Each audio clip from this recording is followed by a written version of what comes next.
3 மணி நேரத்திற்கு முன்பு அந்த விமானம் வந்துவிடுமாறு அவர்கள் கேட்டுக்கொண்டிருக்கிறார்கள். இந்தியாவினுடைய பல பகுதிகளில் விமான சேவை நிறுத்தப்பட்டிருக்கிறது. இந்த நிலையில் ஏர் இந்தியா விமான பயணிகளுக்கான ஒரு முக்கிய எச்சரிக்கையாக, ஒரு முக்கியமான ஒரு ஆலோசனையாக ஒரு அறிவுறுத்தல் என்பது வழங்கப்பட்டிருக்கின்றது.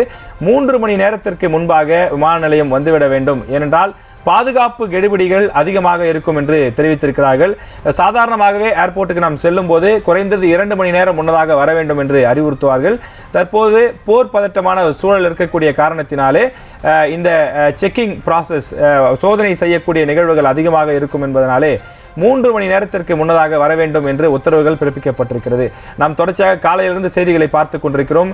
டெல்லியை சுற்றியிருக்கக்கூடிய, குறிப்பாக பஞ்சாபை சுற்றியிருக்கக்கூடிய பல மாநிலங்களில் இந்த விமான சேவை ரத்து செய்யப்பட்டிருக்கின்றது. அதனுடைய தொடர்ச்சியாக இந்த செய்தியை நாம் பார்த்து கொண்டிருக்கிறோம்.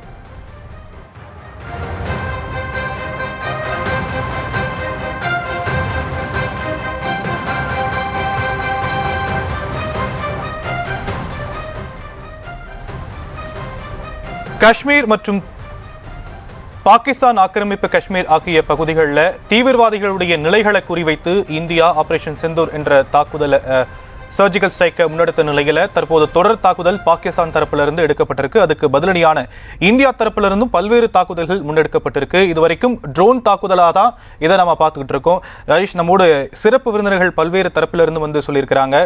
India is a peace loving நேஷனாக இருக்கக்கூடிய நிலையில் போரை இந்தியா விரும்பவில்லை. பட் ஆனால் எங்களை தாக்கணும் அப்படின்னா அதுக்கான தக்க பதிலடி இந்தியா தரப்புல இருந்து கொடுக்கப்படும் அப்படின்னு சொல்லியிருக்கிறாங்க. பீஸ் லவ்விங் நேஷன் அப்படி இருக்கக்கூடிய இந்தியாவில் இந்த மாதிரி ஒரு சிச்சுவேஷன் எதை நோக்கி லீட் பண்ணிட்டு இருக்கு? நிச்சயமா நீங்க இந்தியாவை பொறுத்த வரைக்கும் பார்த்தீங்கன்னா கடந்த சில ஆண்டுகளாகவே பாருங்க, எந்த இடத்துலையுமே வந்து போருக்கான எந்த ஒரு அறிகுறியும் இல்லாமல், இத்தனைக்கும் போர் செய்வதற்கான அத்தனை தகுதிகளும் கர்னல் தியாகராஜ் கூட சொல்லிட்டு இருந்தாரு. இந்தியாவை ஏன் பாகிஸ்தானெல்லாம் ஒப்பிடுறீங்க, அது வந்து ஒரு சுண்டக்காய் மாதிரியான ஒரு சாதாரண நாடு, அது நம்ம ரஷ்யா கூடயும் சீனா கூடயும் அமெரிக்கா கூடயும் ஒப்பிடக்கூடிய அளவுக்கு அதிநவீன ஆயுதங்களை வைத்திருக்கக்கூடிய ஒரு பெரிய நாடாக இருக்கின்றது. ஆனால் இந்தியாவினுடைய இலக்கு போர் நோக்கி செல்வதல்ல. ஏனென்றால் போர் என்பது எந்த ஒரு விஷயத்துக்கும் தீர்வு கிடையாது. இந்தியாவை பொறுத்த மிகப்பெரிய ஒரு மக்கள் தொகையை கொண்டிருக்கக்கூடிய ஒரு நாடு, வளர்ச்சியை நோக்கி நாம் பயணித்துக் கொண்டிருக்கிறோம். ஒரு வல்லரசு நாடாக மாற வேண்டும் என்பதுதான் இந்தியாவினுடைய ஒரு இலக்காக இருக்கின்றது. இப்படிப்பட்ட சூழ்நிலையில் நம்முடைய அண்டை நாடாக இருக்கக்கூடிய சகோதர நாடாக இருந்த பாகிஸ்தான் திட்டமிட்டு நம் நாட்டிற்குள்ளே ஊடுருவி நம் நாட்டிற்குள்ளே அந்த குழப்பத்தை விளைவிக்க வேண்டும், இவர்கள் வளர்ச்சி பாதையிலே செல்லக்கூடாது என்பதற்கான ஒரு நோக்கமாகத்தான் இப்படியான அந்த தீவிரவாத தாக்குதல்கள் நடத்துகிறார்கள் என்பதுதான் நாம் புரிந்து கொள்ளக்கூடிய செய்தியாக இருக்கிறது.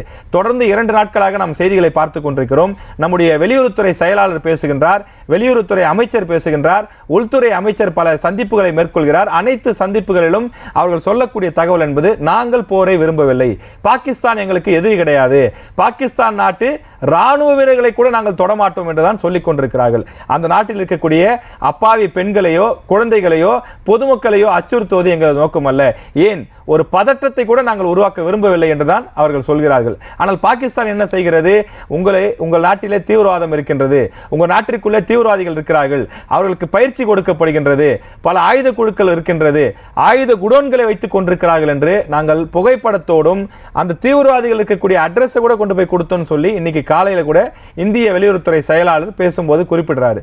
ஆக அந்த செய்திக்கான அந்த ஆதாரங்களை எல்லாம் கொடுத்தாலும் கூட, அந்த தீவிரவாதிகளுடைய அந்த அட்ரஸை கொடுத்தாலும் கூட பாகிஸ்தான் ராணுவம் பாகிஸ்தான் அரசினுடைய தலைமை கண்டுகொள்ளவில்லை என்று சொல்கிறார்கள்.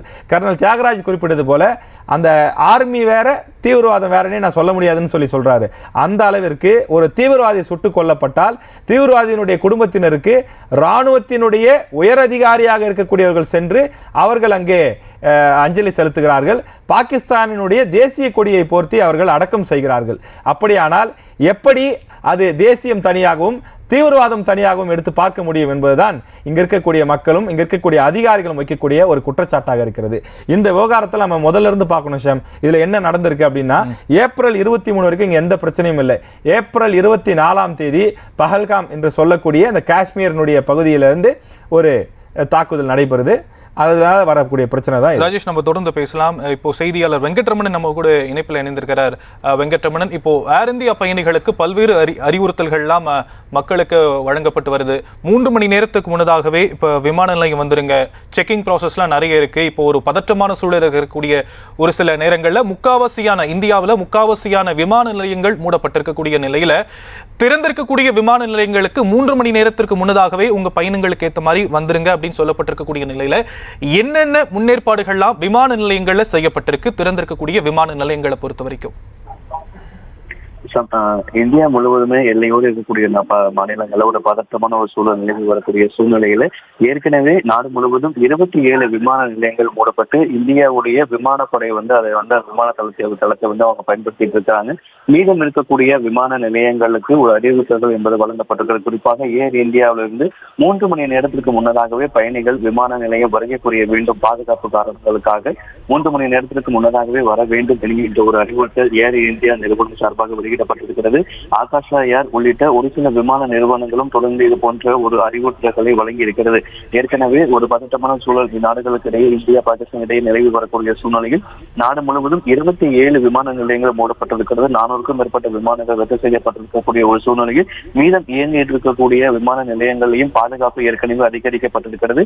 மேலும் அந்த விமான நிலையத்திற்கு வரக்கூடிய பயணிகள் 3 மணி நேரத்திற்கு முன்னதாகவே வர வேண்டும் என்கின்ற ஒரு அறிவுறுத்தல்களும் வழங்கப்பட்டிருக்கிறது. மூடப்பட்டிருக்கக்கூடிய விமான தளத்துல ஏற்கனவே இந்திய விமானப்படையினர் அவர்கள் அந்த வழித்தடத்தில் பயன்படுத்தி இருக்கக்கூடிய சூழ்நிலையில் தொடர்ந்து உள்ளிட்ட பல்வேறு நிறுவனங்கள் தற்பொழுது ஆகாஷா ஏர் இந்தியா உள்ளிட்ட விமான நிறுவனங்கள் இந்த ஒரு அறிவிப்பை வெளியிட்டு இருக்கிறது. தொடர்ந்து எல்லையில ஒரு பதட்டமான சூழல் நிலவி வரக்கூடிய சூழலில் விமான நிறுவனங்கள் இந்த ஒரு அறிவிப்பை வெளியிட்டு இருக்கிறது.